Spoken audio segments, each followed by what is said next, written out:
The name of our town is Grover's Corners, New Hampshire. It's just across the line from Massachusetts.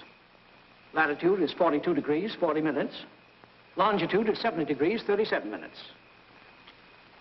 Running right through the middle of the town is Main Street. Cutting across Main Street on the left is the railroad tracks. Beyond the railroad tracks is Polish Town.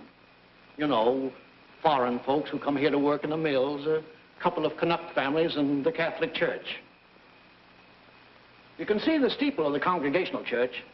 The Presbyterian is just across the street. The Methodist and the Unitarian are up a block. The Baptist Church is down in the hollow, by the river. Next to the post office is the town hall. Jail's in the basement. Brian once made a speech right from those very steps. It's a nice town, you know what I mean? Nobody very wonderful ever come out of it, so far as we know. The earliest dates on the tombstones up there in the cemetery say 1670. They're Grovers and Cartwrights and Gibbses and Herseys. Same names as you find around here now. First, we'll show you a day in our town. Not as it is today in the year 1940, but as it used to be in the year 1901. All right, operator, let's start. Yes, sir, that's the way our town looked back in the year 1901. Along Main Street, there's a row of stores with hitching posts and horse blocks in front of them. The first automobile is going to come along in about 5 years. The date is June 7th, 1901. It's just before dawn. Yeah, just about. The sky is already beginning to show some streaks of light in it over there in the east, back of our mountain. The morning star gets wonderful bright the moment before it has to go. The only lights on in the town are in a cottage over in Polish Town where a mother's just giving birth to twins, and down in the depot where Shorty Hawkins is just getting ready to flag the 5:45 for Boston. There she is now. Of course, naturally, out in the country all around, there have been lights on for some time, what with milking and so on. But town folks sleep late. Here comes Joe Crowell delivering the morning papers. So, another day has begun. Here comes Doc Gibbs from that baby case I was telling you about. And this is Doc Gibbs' house. His neighbor is Editor Webb. There's Mrs. Gibbs coming downstairs to get breakfast. Later on, about 1910, she's going out to visit her daughter Rebecca in Canton, Ohio. Mrs. Gibbs is going to die there. Pneumonia. But she's going to be brought back here, and she's going to be buried in the cemetery right here in our town with a whole mess of Gibbses and Percys. In our town, we like to know the facts about everybody. And there's Mrs. Webb coming downstairs to get her breakfast, too. Mrs. Webb was a Grover before she married Editor Webb. Yeah. Children, time to get up. George, Rebecca, Emily, time to get up. Wally, 7 o'clock. Whoa, Missy.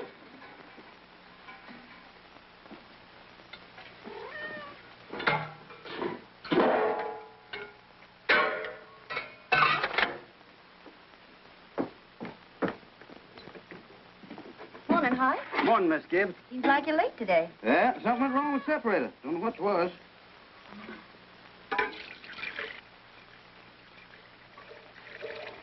There you be. Thanks, Hi.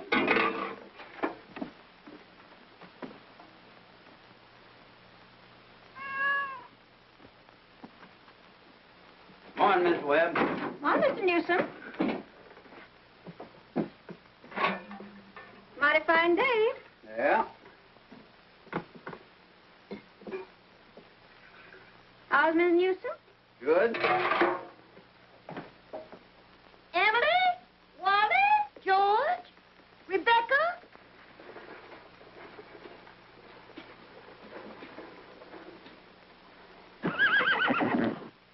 Come on, get up. Bessie, come on. What's the matter with you? Oh, they've quit taking milk. Now, come on. Morning, Howie. Come on. Morning, Doc. Bessie acting up? Oh, she's all mixed up about the rot ever since the Lockharts stopped taking a quart of milk a day. She wants to leave 'em a quart just the same. Keeps scolding me the whole trip. Somebody sick? Twins over at Mrs. Goloslavsky's. Oh, twins, huh? This town keeps getting bigger every year. Come on. Now, come on, Bessie. Morning, Doc. Morning, Joe. Want your paper now? Yeah, I'll take it. Anybody been sick, Doc? No, twins over in Polish town. Joe, I see your teacher, Miss Foster's going to get married. Yes, sir, to a fella over in Concord. It's clear. How do you boys feel about that? Well, of course, it ain't none of my business, but I think if a person starts out to be a teacher, she ought to stay one. How's the need, Joe? Fine, Doc. Never think about it at all. Only like you said, it always tells me when it's going to rain. What's the telling him today? Going to rain? No, sir. Sure? Yes, sir. He never makes a mistake? No, sir. Doc? Joe? I want to tell you something about that boy, Joe Crowell. Joe was awful smart, so he got a scholarship to Boston Tech. Yes, and gonna be a great engineer, Joe was. But the war broke out, and he died in France. All that education for nothing. Everything all right, Frank? Yes. I declare he's his kittens. Children, hurry up. George, Rebecca. Bacon will be ready in a moment. Sit down and drink your coffee. You can catch a couple hours sleep this morning, can't you? Miss Whitworth's coming at 11. Guess I know what's about to. Stomach ain't what it ought to be. All told, you won't get more than 3 hours sleep. Frank Gibbs, I don't know what's going to become of you. Still, we should go away someplace and take a rest. I think it'd do you good.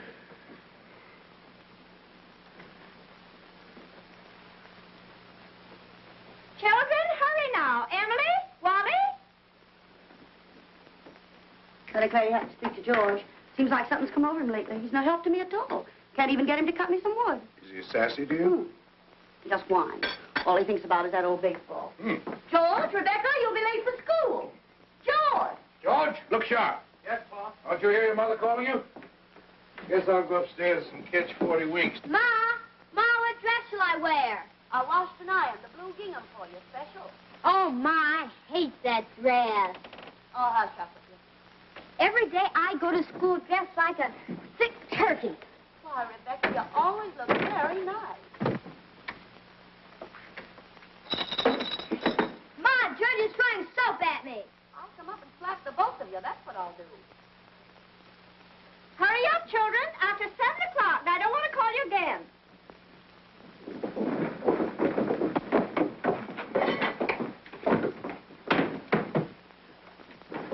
Huh? Children? Children, I won't have it. Breakfast just as good as any other meal, and I won't have you gobbling like wolves. It'll stunt your growth, that's a fact. Wally, put your book away. Oh, Ma, by 10 o'clock I gotta know all about Canada. You know the rules well as I do. No books at table. As for me, I'd rather have my children healthy than bright. Well, I'm both, Mama. You know I am. I'm the brightest girl in school for my age. I have a wonderful memory. Eat your breakfast. Well, I'll speak to your father about it when he's rested. Seems to me like 25 cents a week's enough for a boy your age. I declare, I don't know how you spend it all. Oh, Ma, I got a lot of things to buy. Strawberry phosphate, that's what you spend it on. Well, I don't see how Rebecca comes to have so much money. She's got more than $1. I've been saving it up gradual. Well, dear, I think it's a good thing to spend some now and then. Ma, do you know what I like most in the world? Do you? Money. Eat your breakfast. That's first bell. I gotta go.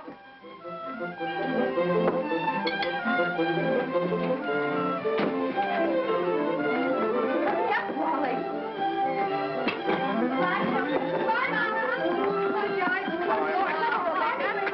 You can wait this whole day. I walk fast, but you don't have to run. Wally, pull up your pants with the knee. Rebecca, give Miss Foster my best congratulations. Can you remember that?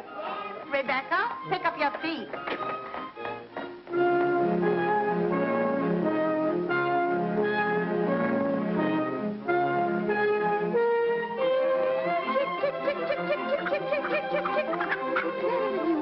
Fight, that's all you do. Oh, where did you come from? You don't belong to me. What you so scared of? Nobody's gonna hurt you. Morning, Julia.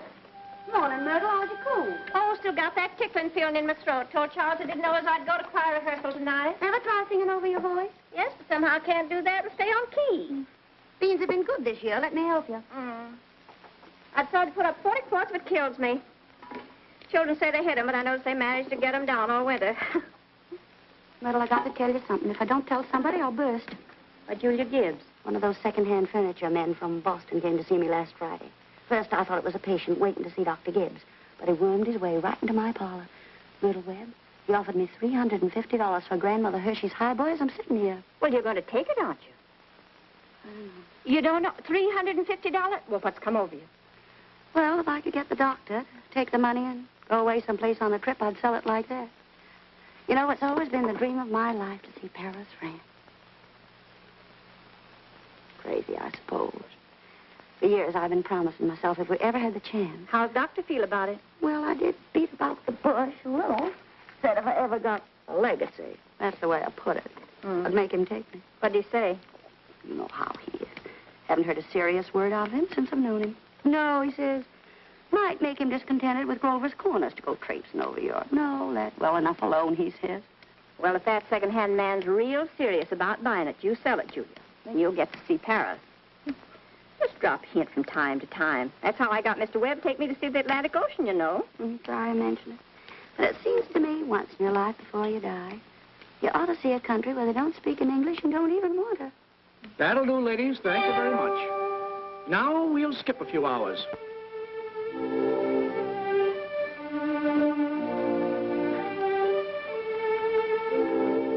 Now, before we get on, I think we ought to have a little more information about the town. A kind of a scientific account, you might say. So I've invited Professor Willard of our state university to come here and kind of sketch in a few details of our past history.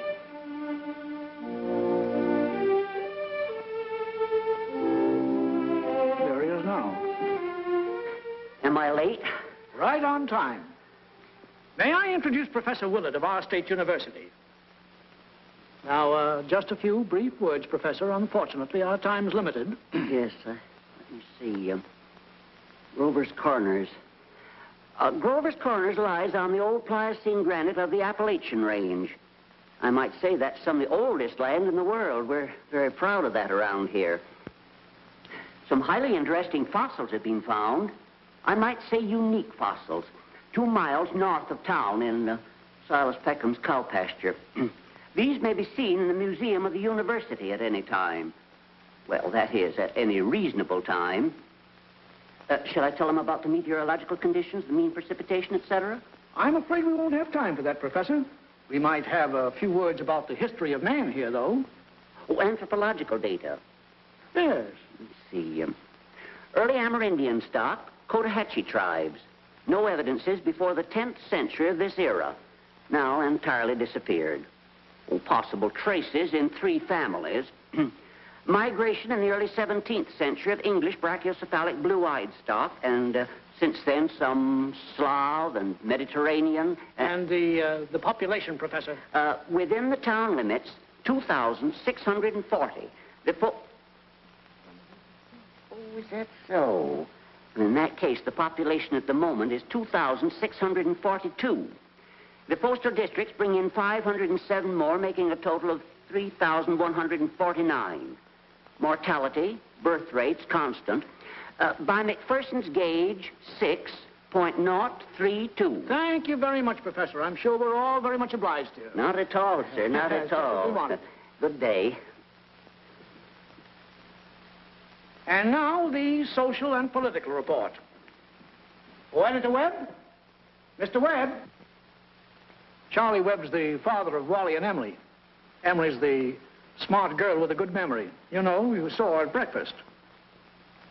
All right, Editor Webb, it's your turn now. Well, I don't have to tell you that we're run here by a board of selectmen. All males vote at the age of 21. Women vote indirect. Politically, we're 86% Republican, 12% Democrats, 4% Socialists. Rest indifferent. Religiously, we're 85% Protestants, 12% Catholics. Rest indifferent. Very ordinary town, if you ask me, but our young people here seem to like it well enough. Lots of them settle down right here to live, even after they've been away to college. Now, is there anybody in the audience who'd like to ask Editor Webb any questions about our town? Is there much drinking in Grover's Corners? Well, ma'am, I wouldn't know what you'd call much. Saturday nights, the farmhands meet down at Ellery Greenaw's stable and holler some. We got 1 or 2 town drunks, but they're always having remorses every time an evangelist comes to town. No, I'd say that liquor wasn't a regular thing in the home here, except in the medicine chest. Right good for snake bites, you know, always was. Mr. Webb. Yes? Mr. Webb, is there any culture or love of beauty in Grover's Corners? Well, no, ma'am, not much. That isn't the sense you mean. There's some girls that play the piano over at the high school commencement, but they ain't happy about it.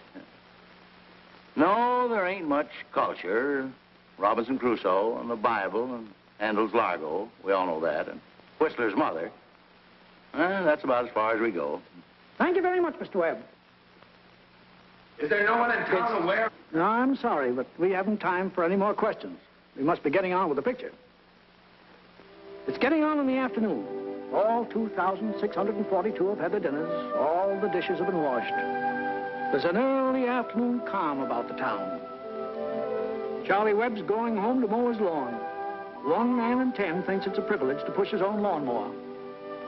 The afternoon session of school is over. Doc Gibbs is in his office tapping people and making them say, ah, ah.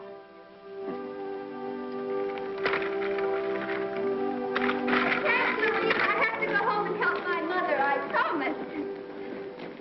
Emily, walk simply. Who do you think you are today? Papa, you're terrible.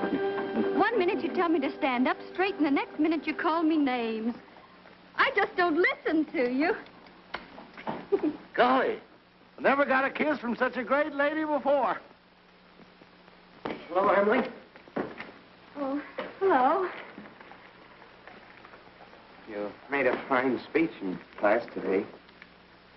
Well, I was really ready to make a speech on the Monroe Doctrine, but the last minute Miss Foster made me talk about the Louisiana Purchase instead. I worked an awful long time on both of them. Gee, it's funny, Emily. From my window up there, I can see your head nights when you're doing your homework over in your room. Why, can you? You certainly do stick to it, Emily. I don't see how you can sit still that long. I guess you must like school. Well, I feel it's just something you have to go through. What do you think, Emily? We might work out a kind of telegraph from your window to mine, and you could give me a hit every once in a while on one of those algebra problems. Well... Oh, I don't mean the answers, Emily. Of course not. I mean, just some little hint. Oh, I think hints are allowed, so, if you get stuck, George, just whistle to me, and I'll give you some hints. Gosh. You're just naturally bright, I guess. Well, I figure it's just the way a person's born. Yeah. But you see, well, I want to be a farmer, and my Uncle Luke says is whenever I'm ready, I can come over and work on his farm, and if I'm any good at all, I can just gradually have it. You mean the house and everything? Oh, yeah.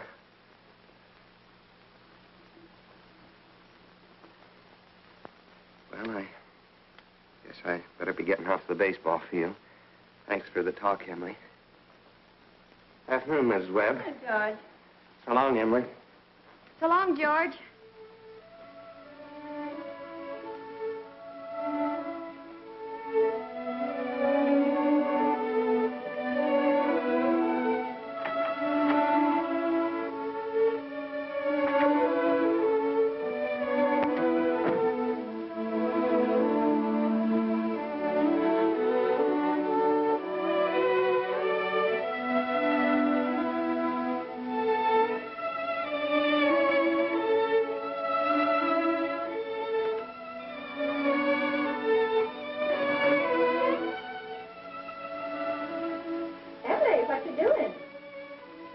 Nothing, Mama. If you're doing nothing, you can come in here and help me with this yarn.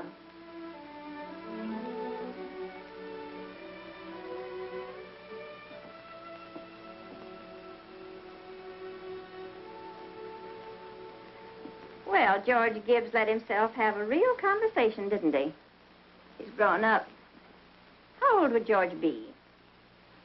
Oh, I don't know. Let's see. He must be around 17. Mama made a speech in class today. I was very good.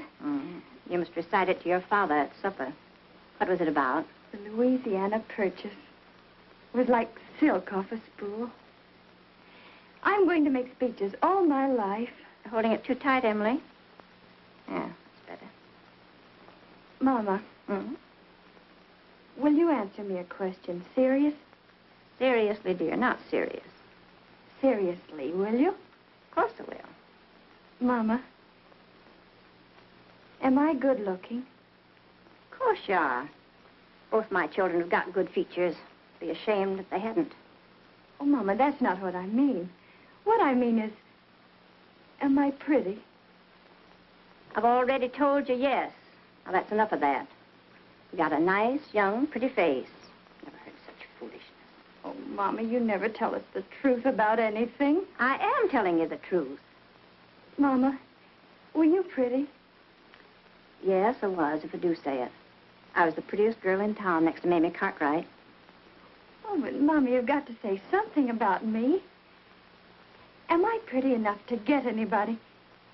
Well, to get people interested in me? Emily, you make me tired. Now, stop it. You're pretty enough for all normal purposes.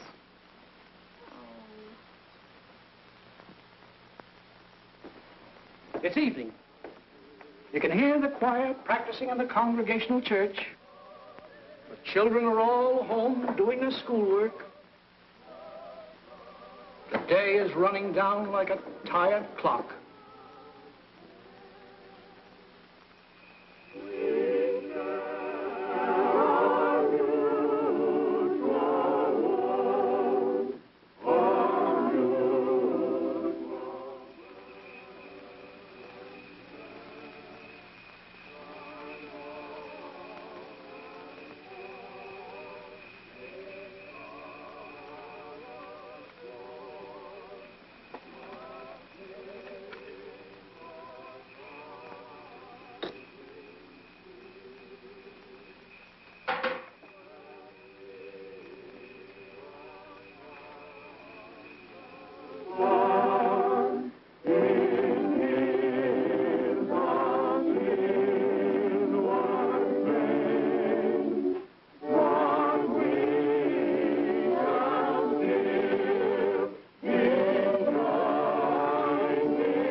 Better.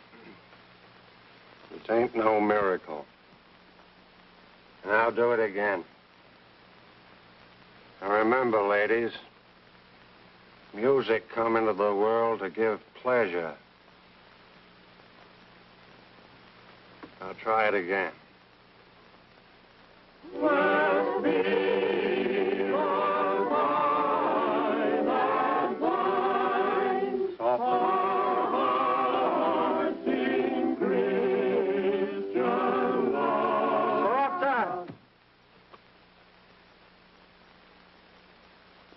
Listen, everybody.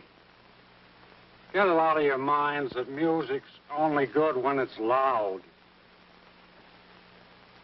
You leave loudness to the Methodists. You couldn't beat them, even if you wanted to. Once again now, art thou weary? Art thou languid? It's a question, ladies and gentlemen. Make it talk. Oh, and remember, on Sunday, take the second verse real soft. Sort of die out at the end. Ready?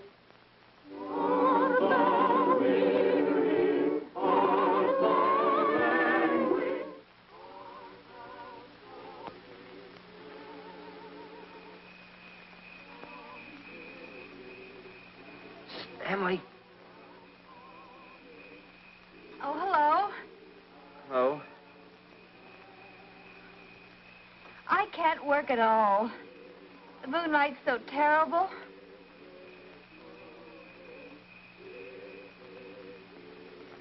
Emily, did you get the third problem? Which? The third. Oh, yes, George. That's the easiest of them all. I don't see it. Well, Emily, could you give me a hint? Well, I'll tell you one thing. The answer's in yards. In yards? What do you mean? Square yards. Oh, square yards. Well, yes, George, don't you see? Yeah. Square yards of wallpaper. Oh, I see. Square yards of wallpaper. Thanks a lot, Emily. You're welcome. My. Isn't the moonlight terrible?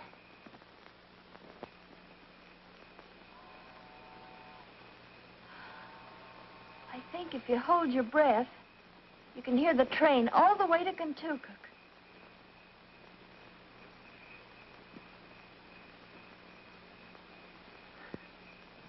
Hear it? Oh, what do you know? Well, I guess I'd better get back now and try to work. Good night, Emily. Good night, George. Oh, George, can you come down a minute? Yes, Paul.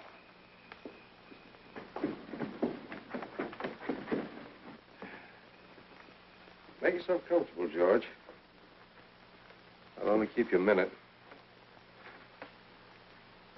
George, how old are you? Me? Oh, I'm past 17. What do you want to do after school's over? You know, Pa, I want to be a farmer on Uncle Luke's farm. Mm-hmm. And you'll be willing, will you, to get up early and milk and feed the stock? And you'll be able to hoe and hay all day? Sure I will. What do you mean, Pa? Well, George, when I was here in the office today, I heard a funny sound. What do you think it was? It was your mother chopping wood. Now, there you see your mother, getting up early, cooking meals all day, washing and ironing, and yet she has to go out in the backyard and chop wood. I suppose she got tired asking you. I suppose she just gave up and decided it was easier to do it herself. Yet, you eat her meals. You put on the clothes she keeps nice for you. Then you run out and play baseball. Like she was a hired girl we kept around the house but didn't like very much. I knew all I had to do was call it to your attention. Here's a handkerchief, son.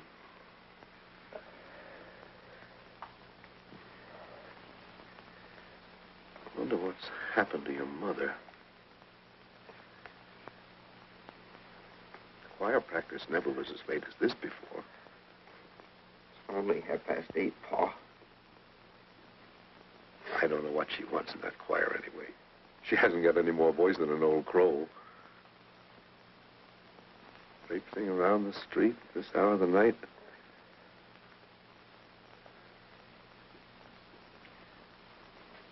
It's just about time you retired, don't you think, George? Yes, Pa.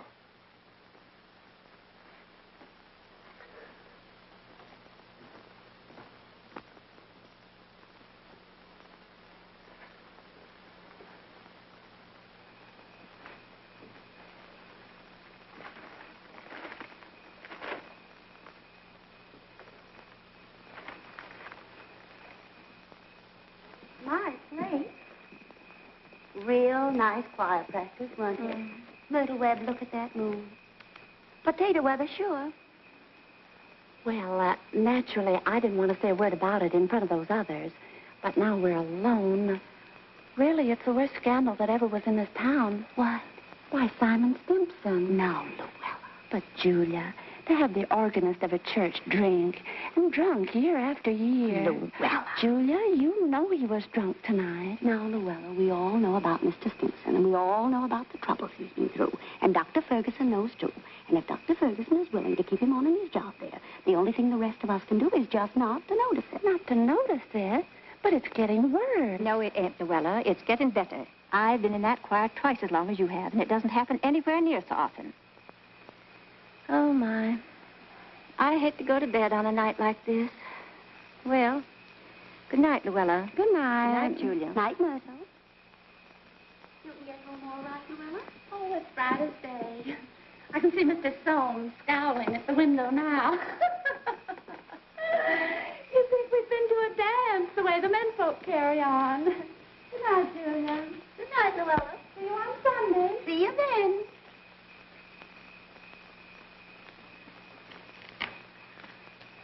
Well, we had a real good time. You're late enough. Frank ain't any later than usual. You stopping to gossip with a lot of hens. Now, don't be grouchy. Smell my heliotrope. What'd you do all the time I was away? Oh, I read as usual. Well, what did the girls gossip about tonight? Believe me, Frank, there's something to gossip about. Simon Simpson? Far gone, was he? Oh, worst I've ever seen. Frank, how's all that going to end? Dr. Ferguson can't forgive him forever. I guess I know Simon as well as anybody in this town. Some people just ain't made for small-town life. I don't know how that'll end. But there's nothing we can do but leave it alone. Get in. Oh, no, not yet. Frank, I'm worried about you. What are you worried about? Well, I think it's my duty to plan for you to get a real rest and change. And if I get that legacy, I'm going to insist upon it. No, Julie, no. There's no sense in going all over that again. Come on. It's getting late. First thing you know, you'll catch a cold. I gave George a piece of my mind tonight. I reckon you'll get your wood chop. For a little while, anyway. You know, Frank, Mrs. Fairchild always locks the front door every night. All the people up in that part of town do. They're all getting too cityfied. That's the trouble with them. They haven't got a thing fit to burgle, and everybody knows it. Good evening, Constable. Evening, Mr. Webb. Quite a moon. Yeah. All quiet tonight? Simon Stimson is rolling around a little. I just saw his wife moving out to hunt for him. So I looked the other way. There he is now.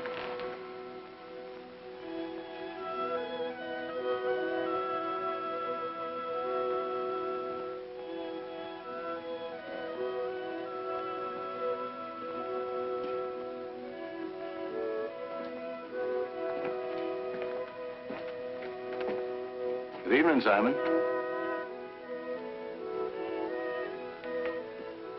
Good evening. Most of the town settled down for the evening. Guess we'd better do the same. Can I walk along with you?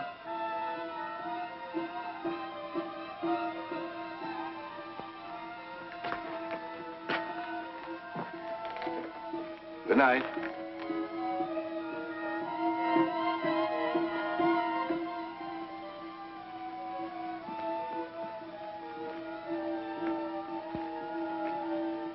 I don't know how that's going to end. Oh, Bill, if you see my boy smoking cigarettes, give a word to him, will you? He thinks a lot of you, Bill. I don't think he smokes those cigarettes, Mr. Webb. Leastways, not more than 2 or 3 a year. Well, I hope not. Good night, Bill. Good night, Mr. Webb.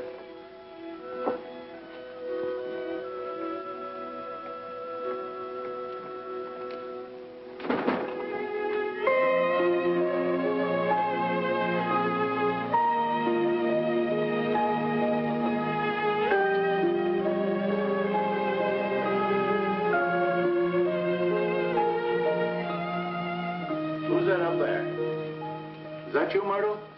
Oh, no, it's me, Papa. Why aren't you in bed? I don't know. I just can't sleep yet, Papa. The moonlight's so wonderful, and the smell of Mrs. Gibbs' heliotrope. Can you smell it? Yes. Having any troubles on your mind, have you, Emily? Troubles, Papa? No. Well, don't let your mother catch you. Good night, Emily. Night, Papa.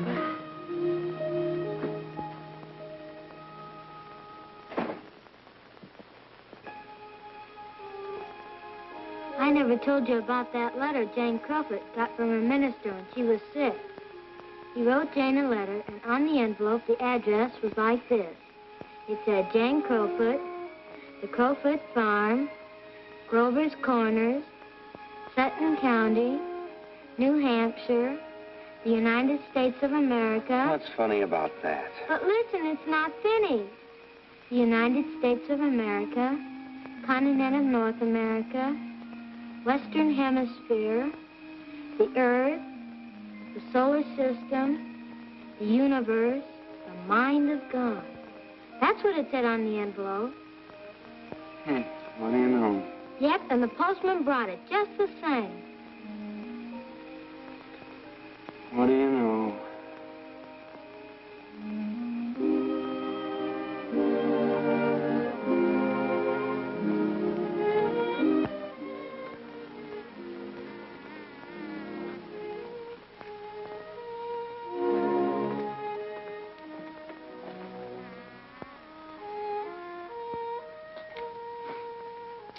Well, 3 years have gone by.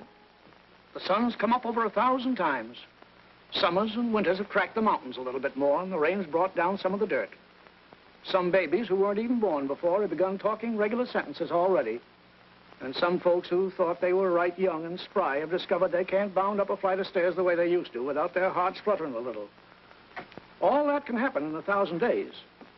Nature's been pushing and contriving in other ways, too. A number of young people fell in love and got married. Most everybody in the world gets married. In this town, there aren't hardly any exceptions. Most everybody climbs into the grave married. What you've seen was called the daily life. Let's call what you're going to see love and marriage. So it's 3 years later. It's 1904. It's July 7th, just after the high school commencement. That's the time most young people jump up and get married. As soon as they've passed their final examinations in solid geometry and Cicero's orations, that's the time most young people think themselves fitted to get married. It's early morning again. Only this time it's been raining. It's been thundering and pouring. I don't know. May start in again any moment. Yeah? There's the 5:45 for Boston. And there's Cy Crowell delivering the papers like his brother before him. And there's Mrs. Gibbs and Mrs. Webb coming downstairs to get breakfast just as though this were an ordinary day. I don't have to point out to the women in the audience that both these ladies they see before them, both these ladies have been cooking 3 meals a day, one of them for 21 years and the other for 25, and never took a summer vacation. They raised 2 children apiece, washed, cleaned the house, and never had a nervous breakdown. And here comes Howie Newsom and Bessie delivering the milk.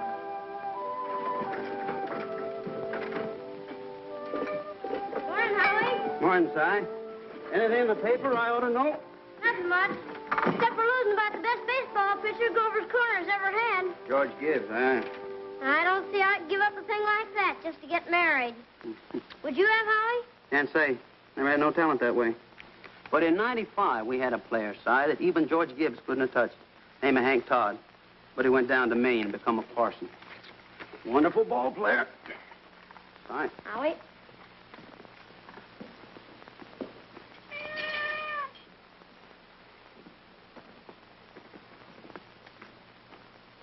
Morning, Miss Gibbs. Morning, Howie. It's too bad it's so wet, but I guess it's cleared up for good. Certainly hope it has. Going to have a house full of relations today, Howie. Looks like I'll need 3 of milk and 2 of cream. 3 of milk and 2 of cream. My wife says to tell you we hope they'll be happy. No, they will. Thanks a lot, Holly. Tell your wife I hope she gets the wedding. Maybe she can. She'll get there if she can. Morning, Miss Webb. Well, Mr. Newsom, told you 4 quarts, but I hope you can spare me another. Yes, ma'am. I brought you a pint of cream, too. Miss Newsom told me special to tell you as how we hope to be very happy. No, they will. Thank you, Mr. Newsom, and thank Mrs. Newsom. We're counting on seeing you at the church. Yes, sir. We hope to get there all right. Wouldn't miss that. Well, Ma, day's come. You're losing one of your chicks. Frank Gibbs, don't you say another word. I feel like crying any minute. Sit down, drink your coffee. Groom's upstairs shaving himself, only there ain't very much to shave. He's whistling and singing like he was glad to leave us. Every now and then saying, I do, to the mirror. But it don't sound convincing to me. I declare, Frank, I don't know how he's going to get along. I've always arranged his clothes for him, seen to it that his feet were dry and he had warm things on. They're too young for him. Emily'll never think of those things. You'll catch his death a cold within a week. I remember my wedding morning, Julie. Don't stop that, Frank, yes. I was the scaredest young fellow in the state of New Hampshire. Thought I'd made a mistake for sure. And when I saw you coming down the aisle, I thought you were the prettiest girl I'd ever seen. The whole trouble was I'd never seen you before. There I was, right in the Congregational Church, being married to a total stranger. Well, how do you think I felt? I tell you, Frank, weddings are perfectly horrible things. Farces, that's what they are. Made something for you. Why, Julie Hersey. French toast. It ain't hard to make. Besides, I had to do something. How'd you sleep last night? Heard a lot of hours struck off. I get a shock every time I think of George setting out as a family man. That great, gangling thing. I tell you, Julie, there's nothing in the world so terrifying as a son. The relation between a father and a son is the dangest, awkwardest... Well, mother and daughter's no picnic, I can tell you. I do. I do. I do. They'll have a lot of trouble, I suppose, but that's none of our business. Everybody's got a right to their own trouble. You know one thing that scared me when I married you? Go along with you. I was afraid we didn't have material for conversation more than it'd last a few weeks.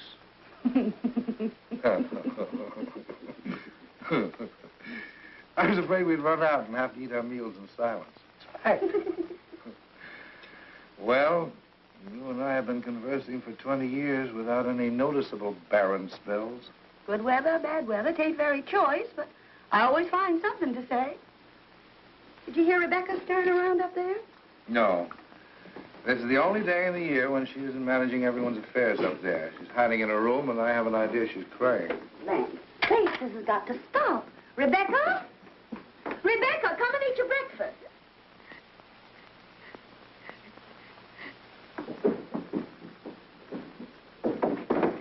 Good morning, everybody. Only 4 more hours to live. George, guess where you're going? I'm just stepping across the grass to see my girl. Now, George, put your rubbers on. It's been raining torrents. You don't step out of this house unless you're prepared for it. Oh, Ma, it's just a step. You'll catch your death of cold and cough all through service. Oh. George, do as your mother tells you.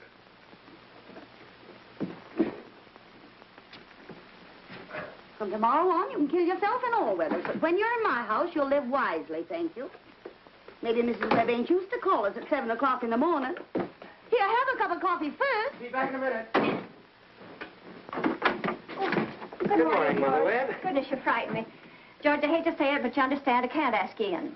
Why not? You know as well as I do a groom can't see his bride on his wedding day. Not till he sees her in church first. Oh, that's just a superstition. Good morning, Mr. Webb.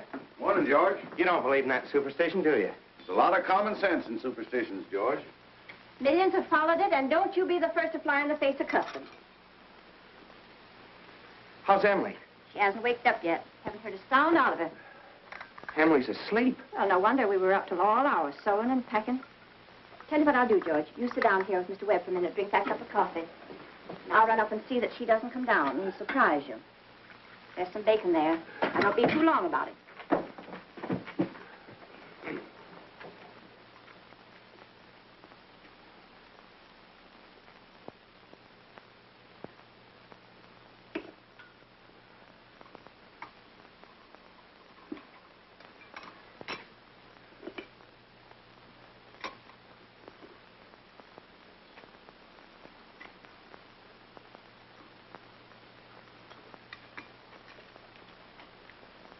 Well, George, how are you?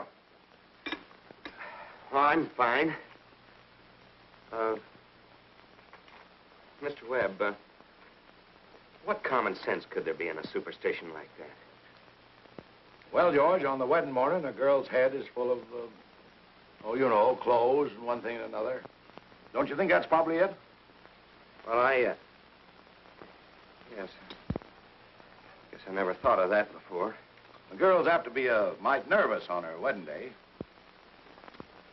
Gee, I wish a person could get married without all that marching up and down. Every man that's ever lived has felt that way, George. But it hasn't been any use. It's the women folks who've built up weddings, my boy. Man looks mighty small at a wedding, George. All those good women standing shoulder to shoulder, making sure that the knot's tied in a mighty public way. Well, you believe in it, don't you, Mr. Webb? Oh, yes. Oh, yes. Now, don't misunderstand me, George. Marriage is a wonderful thing. A wonderful thing. Don't you forget that, George. No, sir.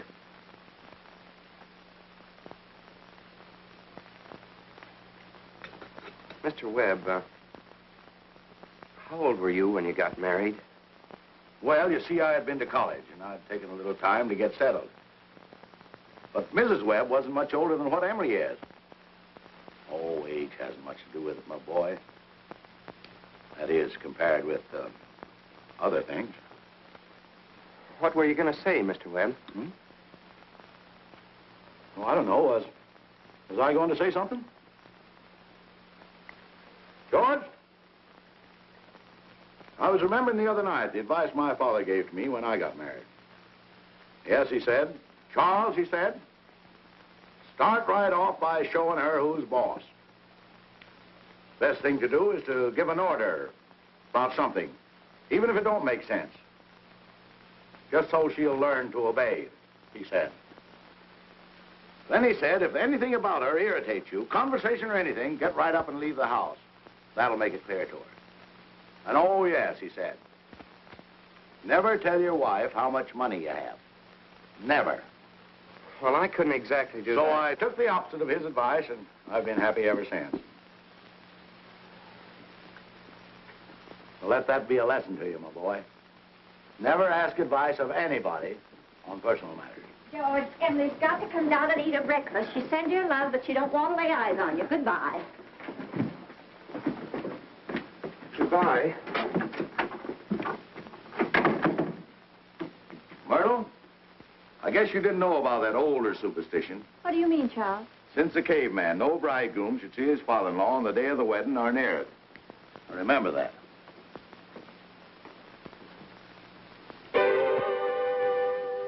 Now, before we get on with the wedding, I think we should see how it all began, this plan to spend a lifetime together.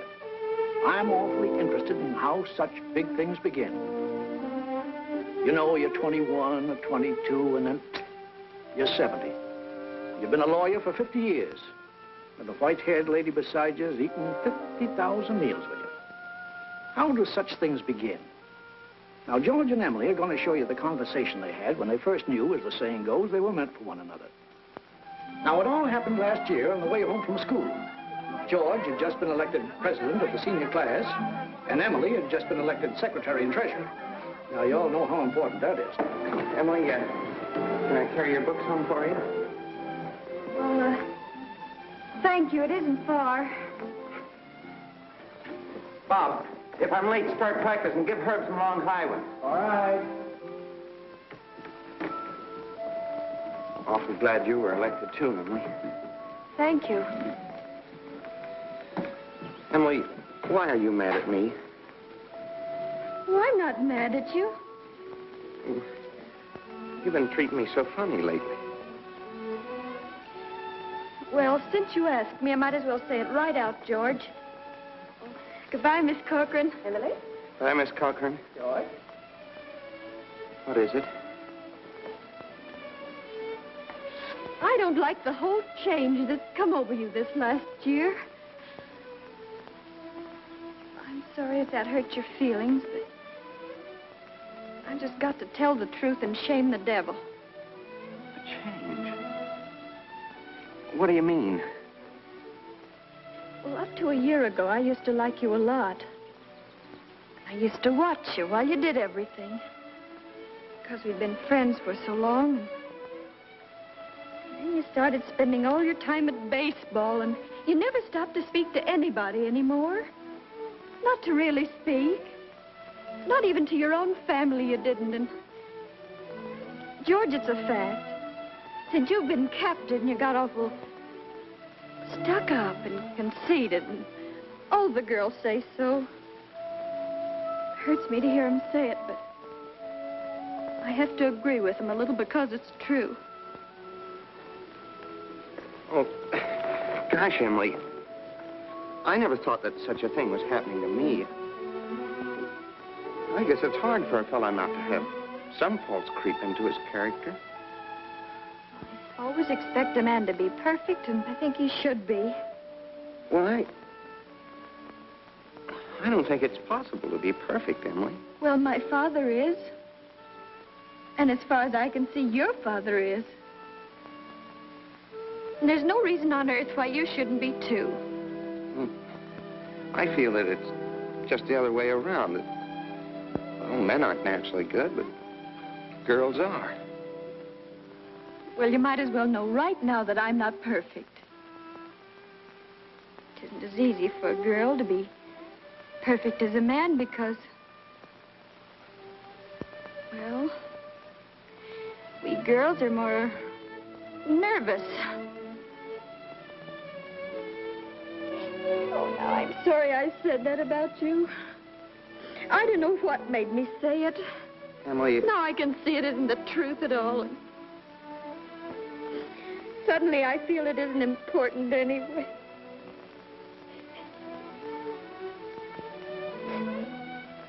Emily, would you like a ice cream soda or something before you go home?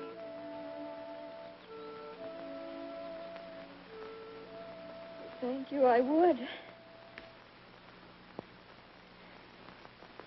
Hello, George. Hello, Emily. Hello, Morgan. Well, what can I do for you? Why, Emily, what you been crying about? Well, she got an awful scare, Mr. Morgan. That hardware store wagon almost ran over her. And everybody says that Tom Huckins drives like a crazy man. Well, here, let me give you a glass of water. Gracious, you look all shook up. I tell you got to look both ways before you cross Main Street these days. It's getting worse every year. What do you have? I'll have a strawberry phosphate, Mr. Morgan. Oh, no, Emily. Have a soda with me. Well, 2 strawberry ice cream sodas, Mr. Morgan. 2 strawberry ice cream sodas, yes, sir. Yes, sir, I want to tell you something. There are 275 horses in Grover's Corners this very moment I'm talking to you.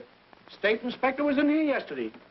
Now, with all these automobiles coming along, looks to me like the only safe place to stay was to home. Gracious, I can remember the time when a dog had run out in the middle of Main Street all day long without anything coming along to disturb him. There you are. Howdy, Mrs. Ellis. What can I do for you? Got a prescription. Yes? Well, let's see. Shouldn't take long to fill that. You just sit down here. Be with you in just a minute. so expensive. No, Emily, don't you think about that. We're celebrating our election. Emily, I want to ask you a favor. What? If I go away to State Agricultural College next year, will you write me a letter once in a while? I certainly will. I certainly will, George. It certainly seems like being away 3 years, you'd get out of touch with things. Maybe letters from Grover's Corners won't seem so interesting after a while. Grover's Corners isn't a very important place when you think of all New Hampshire, but I think it's a very nice town. Oh, well, the day wouldn't come when I wouldn't want to know everything about our town. Well, I know that's true, Emily. Well, I'll try to make my letters interesting.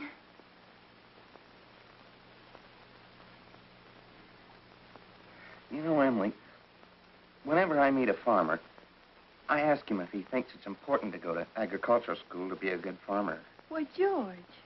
Yeah, and some of them even say it's a waste of time. And well, you can get all that stuff anyway in the pamphlets the government puts out.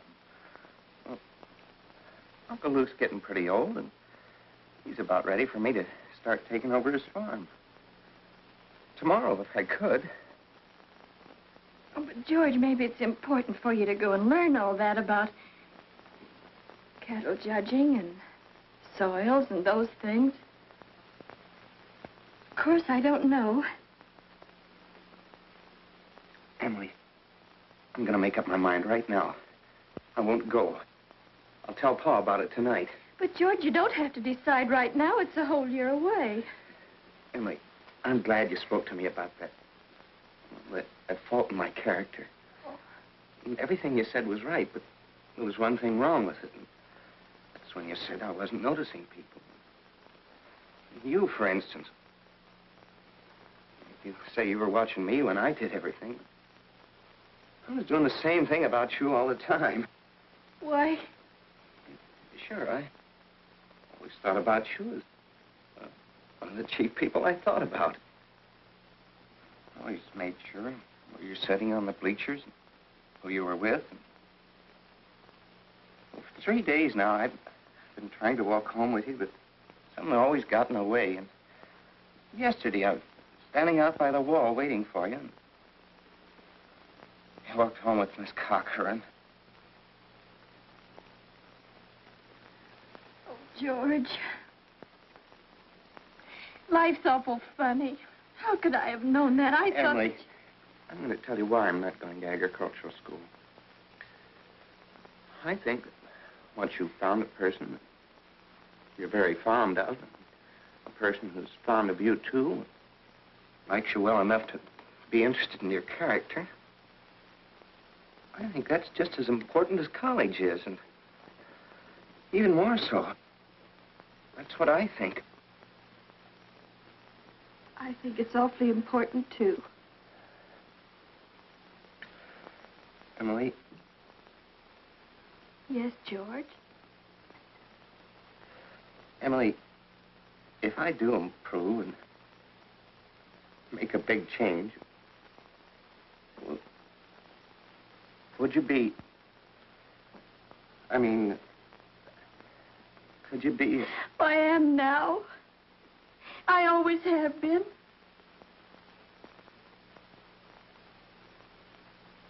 So I guess this is a pretty important talk we've been having. Yes. Yes.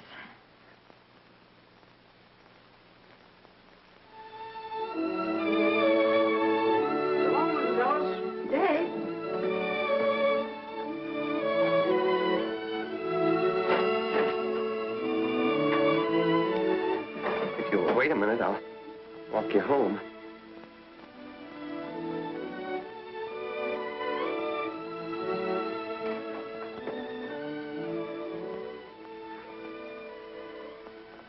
Mr. Morgan. Yes? I'll have to go home and get the money to pay you for this. Why, George Gibbs, do you mean to tell me that But, you... Mr. Morgan, I had a reason. Look, I'll leave my gold watch with you until I get back. No, you keep your watch, George. I'll trust you. But I'll be back in 5 minutes. I'll trust you for 10 years, George. Not a day more, though.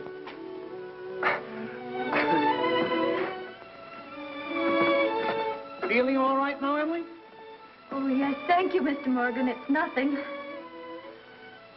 I'm ready.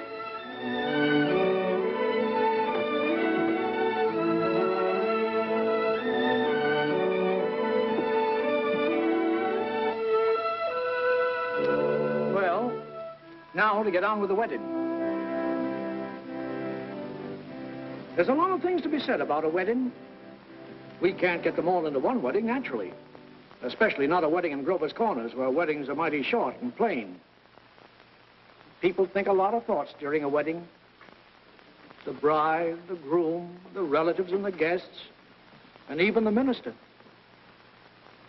Yes, a lot of thoughts go on during a wedding. I've married 200 couples in my day. M marries N. Millions of them.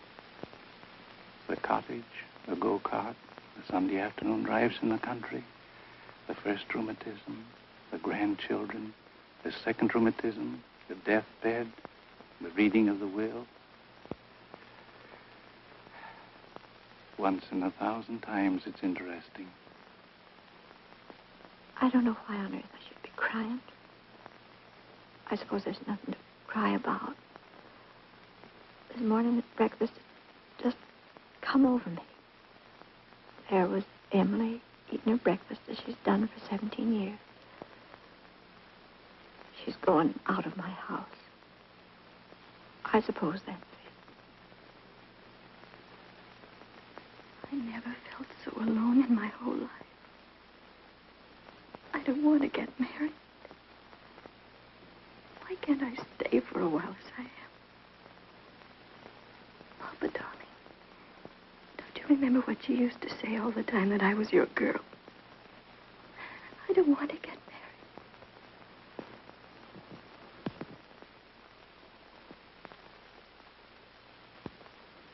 Gee, I'm gonna get married. I'm grown up. I'm getting old. I don't want to get old. Taking on all these responsibilities. Why is everybody pushing me so? All I want to do is be a fella. And I'm going to get married.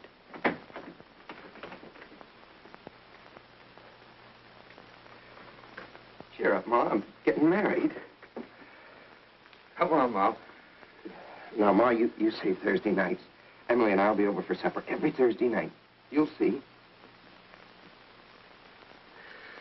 Come on, Ma. We've got to get ready for this. Got the ring? Oh, yes, sir. Come on.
Dearly beloved, we are gathered together here in the sight of God and in the face of this company to join together this man and this woman in holy matrimony. Don't know when I've seen such a lovely wedding. I always cry. I don't know why it is, but I always cry. I just like to see young people happy. This holy estate, these two persons They're such a lovely couple. Join. I've never been to such a nice wedding. I'm sure. Health, to love and to cherish till death you do part, according to God's holy ordinance, and thereto plight her your troth? I do. Do you, Emily, take George to your wedded husband, to have and to hold from this day forward, for better, for worse, for richer, for poorer, in sickness and in health, to love and to cherish till death you do part, according to God's holy ordinance, and thereto plight him your troth? I do. What token dost thou give of thy sincerity?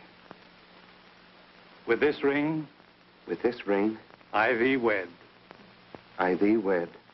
For as much as George and Emily have consented together in holy wedlock, and have witnessed the same before God and this company, and have declared the same by giving and receiving a ring, I pronounce that they are husband and wife.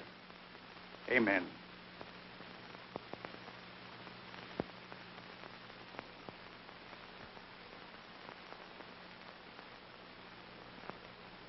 Me for ever and ever.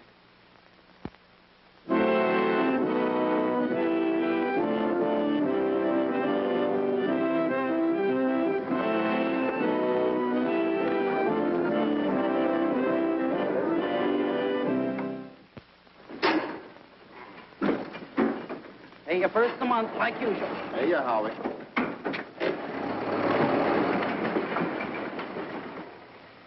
Man his age shouldn't be driving one of those things. Not when he's got a lot of young fellas to do it for him. Well, Howie likes to deliver the milk himself. Says he gets the feel of the town that way. You know, in all these years, he never kept a book.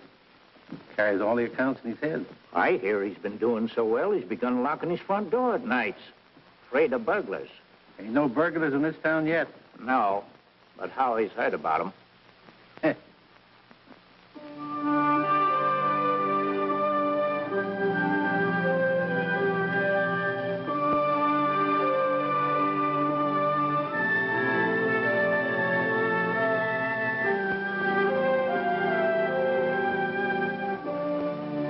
This time, 9 years have gone by, friends.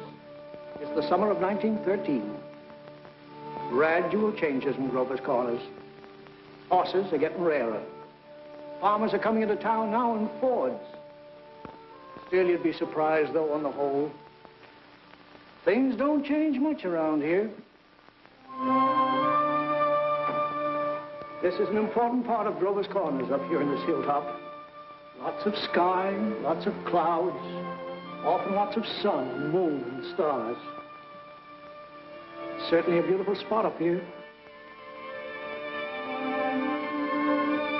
I often wonder why people want to be buried in Woodlawn or Brooklyn when they might pass the same time up here in New Hampshire. Over here are the old stones. 1660, 1670. Strong-minded people who come a long ways to be independent. Over here are some Civil War veterans. Iron flags on their graves. New Hampshire boys. They had a notion that the Union ought to be kept together, although they'd never seen more than 50 miles of it themselves. All they knew was a name, friends. The United States of America. The United States of America. And they went and died about it.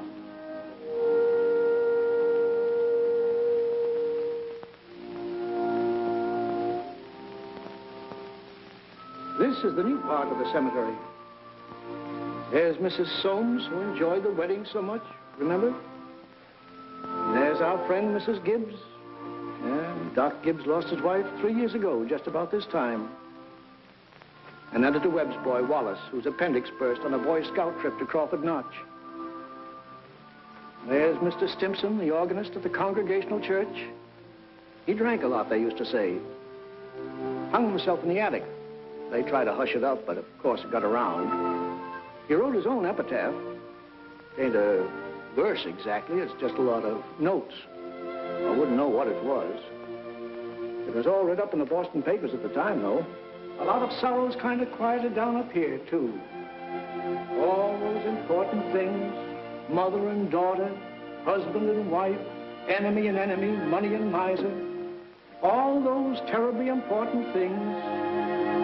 The earth part kind of burns away, burns out. And what's left? What's left when memory is gone? And your identity, Mrs. Smith? Something eternal. We all know down in our bones that something is eternal, and that something has to do with human beings. All the greatest people that have lived for the past 5,000 years have been telling us that. And yet you'd be surprised how we lose sight of that fact. There's something eternal about every human being. I guess I'm thinking these thoughts today on account of our friend Emily. Another baby's expected down at that happy home we saw started. It's Emily's second. There's a little boy about 6 years old. But this time Emily's pretty sick. Doc Gibbs is going around these days with a mighty worried face.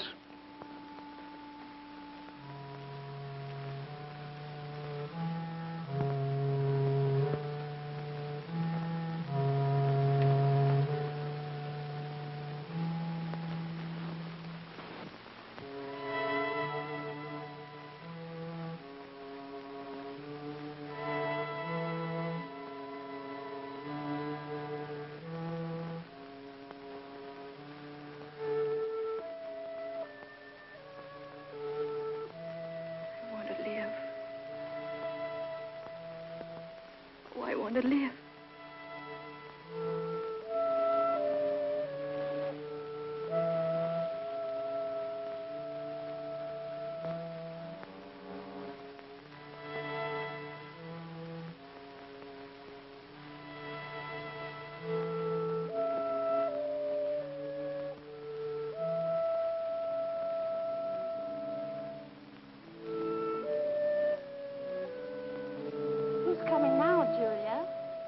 My daughter-in-law, Emily Bainter. What ails her? Trouble bringing a baby into the world. Why, I remember Emily's wedding. Wasn't it a lovely wedding? I remember I called on George and Emily at their farm just before I died. Very beautiful farm.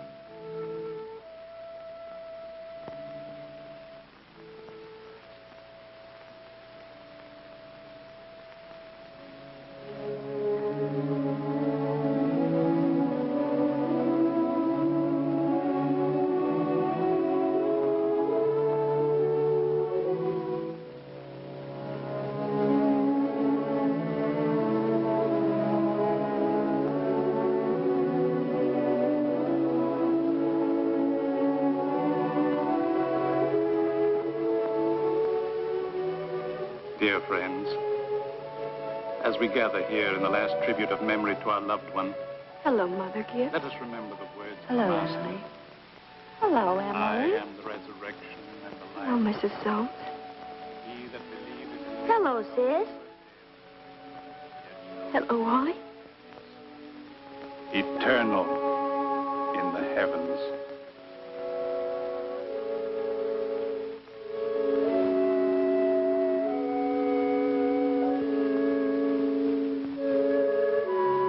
Mother Gibbs, they're going. Yes, dear.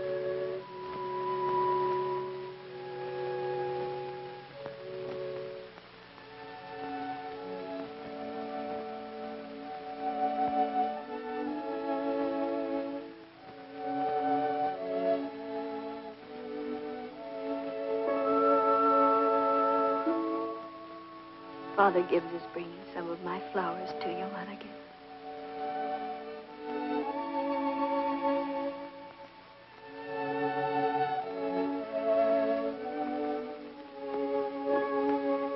Mother Gibbs, I never realized how troubled and sad he looks. I loved him so. Father Gibbs. Father Gibbs.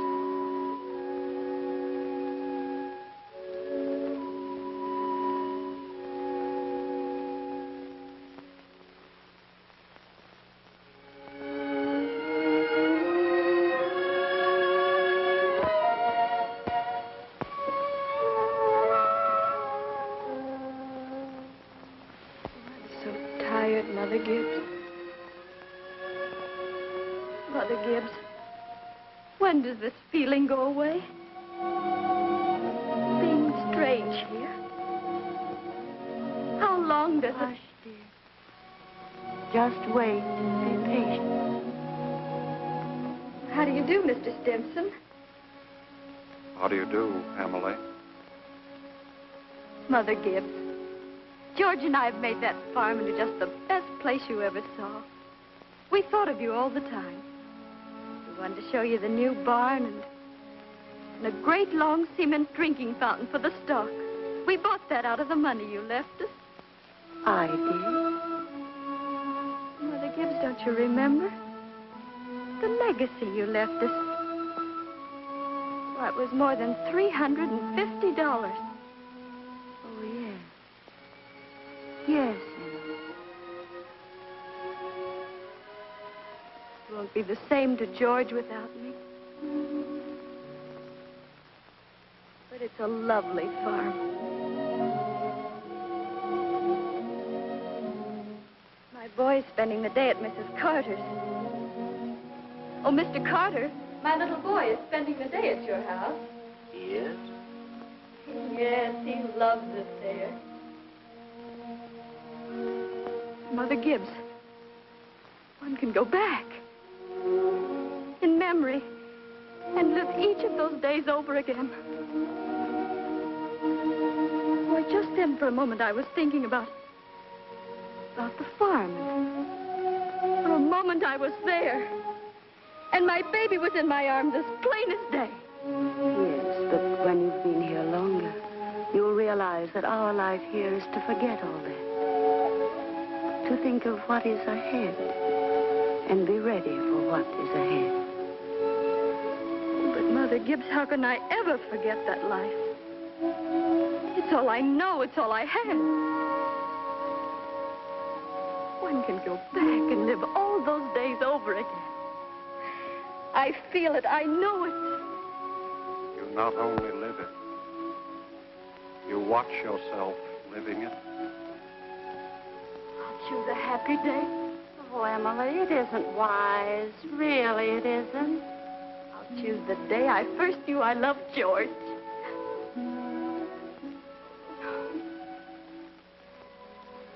Why should that be painful? Because it's the happiest days that are the hardest to relive and to forget. I must. Then choose an unimportant day. Choose the least important day in your life. It will be important enough.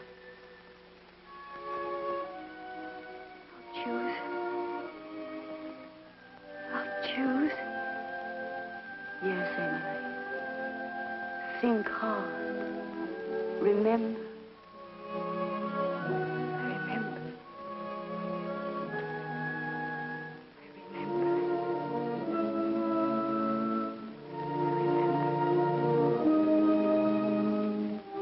But there's Main Street. That's Mr. Morgan's drugstore before he changed. And there's the livery stable.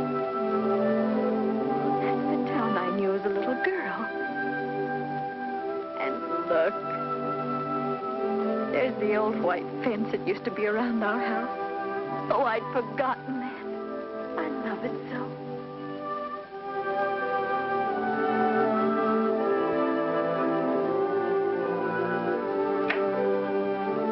There's Mama coming downstairs to make breakfast.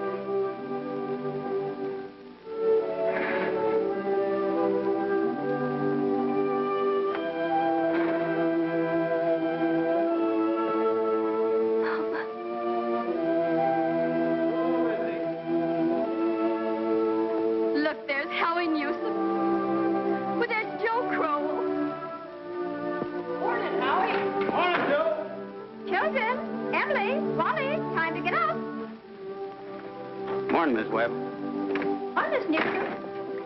Here it's cold. Yes, 10 below by my barn, Miss Webb.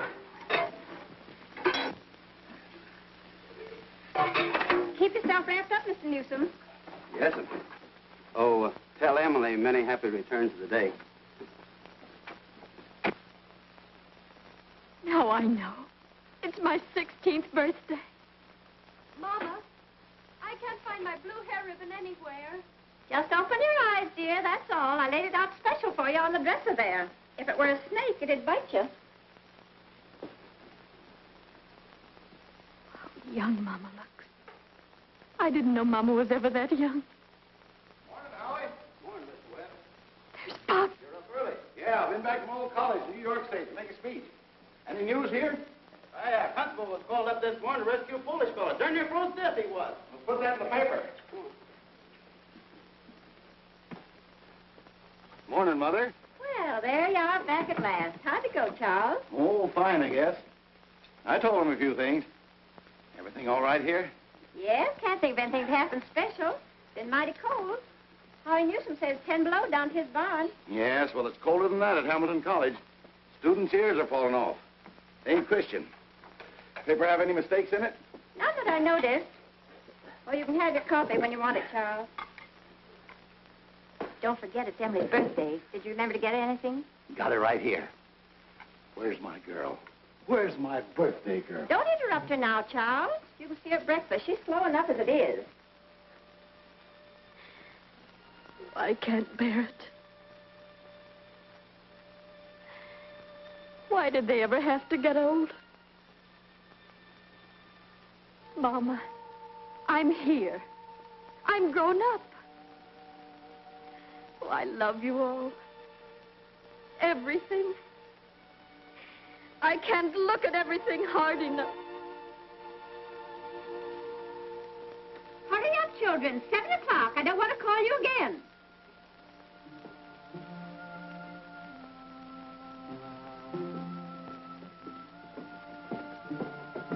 Morning, Mama. Well, now, dear. A happy birthday to my girl and many happy returns. Prize is waiting for you on the table there. Oh, Mama, you shouldn't have. I can't. Birthday or no birthday, I want you to eat your breakfast good and slow. I want you to grow up and be a good, strong girl.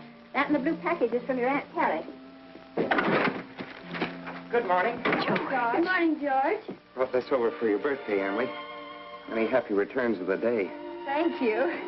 It's only a photograph album. Oh, George, I'd forgotten. Oh, it's beautiful. Oh, just an album.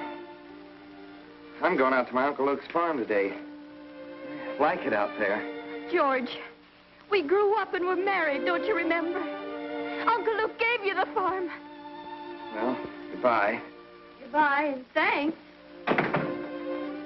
Chew this bacon good and slow. It'll help keep you warm on a cold day. Mama, just look at me for 1 minute as though you really saw me. Mama, 12 years have gone by. I'm dead. I married George Gibbs, Mama. Wally's dead, too. Mama, his appendix burst on a cabbing trip to Crawford Notch. We felt just terrible about it, don't you remember? Just for a moment now, we're all together. Mama, let's be happy just for a moment. Let's look at one another. That and the yellow package is something I found in the attic among your grandmother's things. You're old enough to wear it now, and I thought maybe you'd like it. Oh, and this is from you. It's lovely. It's just what I wanted. It's beautiful. I hoped you'd like it. Wally has a present for you, too. He made it an annual training class. Be sure and make a fuss over it. Your father's got a surprise for you, too. Don't know what it is myself. There he comes. Where's my girl? Where's my birthday girl? I can't go.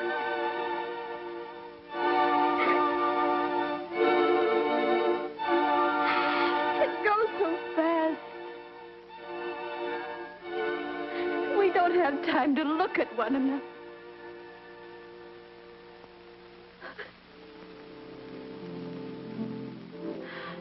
Oh, I didn't realize. So all that was going on. And we never noticed. Must I go back to my grave? Wait. One more look.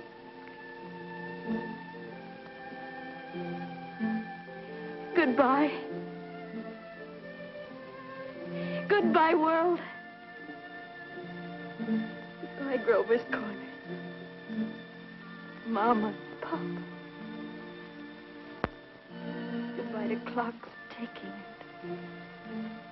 My butternut tree and Mama's sunflowers. Food and coffee. New iron dresses and hot baths. And sleeping and waking up.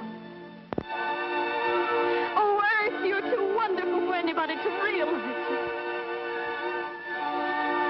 Do any human beings ever realize life while they live it? Every minute.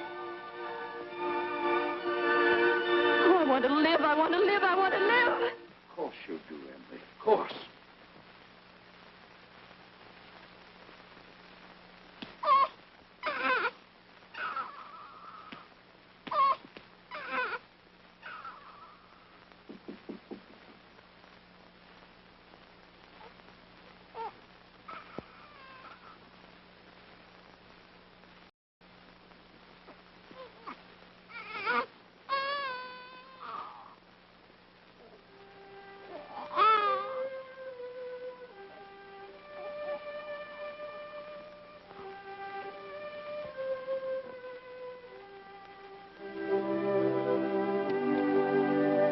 Most everybody's asleep in Grover's Corners. Oh, there are a few lights on. Down at the depot, Shorty Hawkins has just watched the Albany train go by. And of course, out in George and Emily's farm, they're still up. Talking over the new baby, I suppose. It's like what one of those Midwestern poets said. You gotta love life to have life, and you gotta have life to love life.